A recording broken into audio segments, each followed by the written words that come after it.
సంకల్పానికి పరిమితులనే ఉండవు. మీలోని ప్రతిభను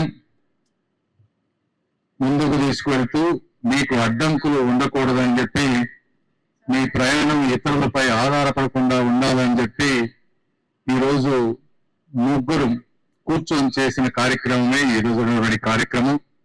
ముఖ్యంగా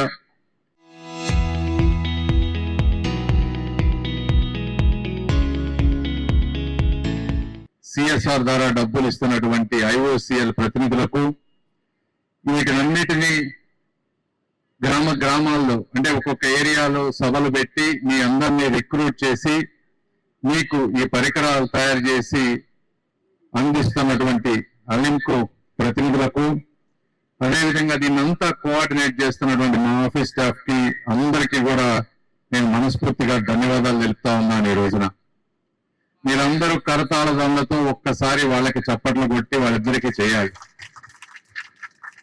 ఎందుకంటే ఈ రోజున పోయిన సంవత్సరం 18 లక్షల రూపాయలు పెట్టి మనం దాదాపుగా ఒక 1000 మందికి కొన్ని ఇచ్చాం. ఈ రోజున 512 యూనిట్లు, దాదాపు 82 లక్షలు పెట్టి బ్యాటరీ కార్స్ ఇవన్నీ ఎక్స్పెన్సివ్ కూడా ఈరోజు ఇస్తా ఉన్నారు. అంటే దాదాపు ₹1 కోటి ఒక పార్లమెంటు నియోజకవర్గంలో దాదాపు 1200 మందికి మంచి జరిగే విధంగా ఈ కార్యక్రమం చేస్తా ఉన్నాం. కాబట్టి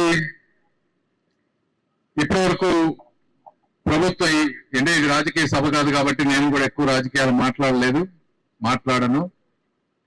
అయితే ఒక్కసారి ఒకే ఒక్క మాటలో ముగిస్తాను. ఈ రోజున ప్రభుత్వం, కూటమి ప్రభుత్వం, చంద్రబాబు నాయుడు గారు 6,000 ఇవ్వటం కానీ, 10,000 కానీ, 15,000 కానీ, విధవ ఇవ్వటం కానీ, ఉచిత బస్సు ఇవ్వటం కానీ, ఇవన్నిటికీ ఆయనలో ఉన్నటువంటి ఒక మంచి మనస్సు కారణం అని ఒక్కడు గుర్తుపెట్టుకోమని మీ అందరికీ నేను తెలియజేస్తా ఉన్నాను. ఎందుకంటే అలా ఉన్నవాళ్ళు మాత్రమే అలా ఆలోచించగలరు, లేకపోతే చేయలేరు. ఏదేమైనప్పటికీ ఇంకా ఇందాక కోటేశ్వరరావు గారు కూడా చెప్పారు, మన పనులు మనం మంచి పనులు చేస్తూ ఉంటే ఆదరించే వాళ్ళు ఆదరిస్తూ ఉంటారు, ముందుకెళ్ళిపోతూ ఉంటారు. రాజకీయాల్లో కానీ ఇంకో దగ్గర కానీ విజయం వాళ్ళకు ముందుగా వస్తుంది. నేను ఈరోజు దివ్యాంగులుగా తీసుకుని విభిన్న ప్రతిభావంతులుగా తీసుకున్న వాళ్ళందరికీ నేను ఒకటే చెప్తా ఉన్నా, మీరు కూడా ఈ వచ్చిన అవకాశాన్ని ఉపయోగించుకొని, అంటే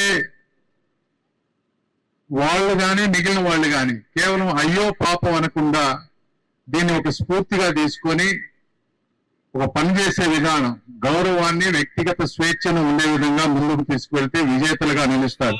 మీకు 2-3 ఎగ్జాంపుల్స్ చెప్తాం. మీకు ఢిల్లీకి చెందినటువంటి ఐరా సింఘాల్ మీ అందరికీ తెలిసే ఉంటుంది. పోలియోలో ఉంటే పరీక్షల్లో యూపీఎస్సీలో ఆల్ ఇండియాలో ఫస్ట్ వచ్చింది, అవునా కదా? అదేవిధంగా మన జైపాల్ రెడ్డి గారు, పక్క రాష్ట్రంలో ఉన్నటువంటి జైపాల్ రెడ్డి గారు పార్లమెంటులో గంటల తరబడి నిలబడి మాట్లాడేవాళ్ళు. ఒక క్యారెక్టర్స్, ఒక మానవత్వంతో మంచి పదవులు అలంకరించి మంచి పేరు తెచ్చుకున్నారు. అదేవిధంగా ప్రమోద్ భగత్, ఆయన కూడా పోలియో వచ్చినా కూడా పారా బ్యాడ్మింటన్ లో ప్రపంచ ఛాంపియన్ అయినటువంటి పరిస్థితి. అదేవిధంగా దేవేంద్ర జజారియా జావలిన్ త్రోలో 2 పారా ఒలింపిక్ స్వర్ణాలు తీసుకున్నటువంటి వ్యక్తి. అరుణిమా సిన్హా కృత్రిమ కాలుతో ఎవరెస్ట్ ఎక్కినటువంటి వ్యక్తి. ఇవన్నీ అంటే ఈ విధంగా ఎందుకంటే మన ఆంధ్రప్రదేశ్ చెందినటువంటి శ్రీకాంత్ మేధస్సుతో MITలో అమెరికాలో మంచి యూనివర్సిటీలు చేసి మళ్ళీ ఇక్కడికి వచ్చి కంపెనీ పెట్టి ఎంతో మందికి ఉద్యోగాలు ఇస్తున్నటువంటి వ్యక్తి. ఇటువంటి వ్యక్తులని స్ఫూర్తిగా తీసుకొని ఇప్పుడు వచ్చిన అవకాశాన్ని మలుచుకొని మీ కాళ్ళ మీద కూడా నిలబడితే మీరు 10 మందికి స్ఫూర్తిగా ఉంటారు. దానికి ఏమి చేయాలో అవన్నీ కూడా మేము చేస్తాం. అంటే ఇక్కడ కూడా గుంటూరు ప్రాంతంలో స్కిల్ డెవలప్మెంట్ ని ఒక మిషన్ మోడ్ లో తీసుకోవాలనుకుంటా ఉన్నాం. మీకెవరన్నా ఉద్యోగాలు లేని వాళ్ళు మా సోషల్ మీడియా ఫాలో అవ్వండి.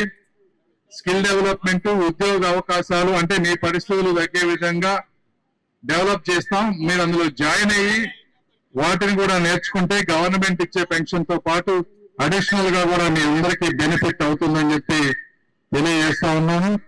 అదేవిధంగా ఇంకొక ఇష్యూ కూడా ఉంది మీ అందరికీ. ఇది ఇక్కడ ఈ చుట్టుపక్కల ప్రాంతంలో ఈ మెషిన్స్ కానీ ఇవన్నీ రిపేర్ అయినా కూడా బయటకు వెళ్ళి రిపేర్ చేయించుకోవాలంటే ఒకటి కాస్ట్ ఎక్కువ అవటం, సరైన వస్తువులు లేవని చెప్పారు. తెలిసిన మాకు ఎందుకంటే ఈ కార్యక్రమాలన్నీ చేసినప్పుడు దీంట్లో పిఎం దివ్యశ వయోశ్రీ అని ఒక పథకం ఉంది.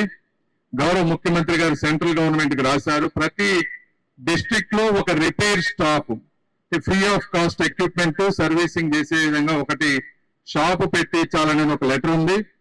దాన్ని తీసుకొని నేను కూడా ఫాలో అప్ చేసి గుంటూరులో ఒక షాప్ ఏదన్నా పెట్టిస్తే ఏదైనా మీకు రిపేర్ అవడానికి కూడా ఇబ్బంది లేకుండా ఉంటుంది. అది కూడా ప్రయత్నం చేస్తామని మీ అందరికీ తెలియజేస్తా ఉన్నా.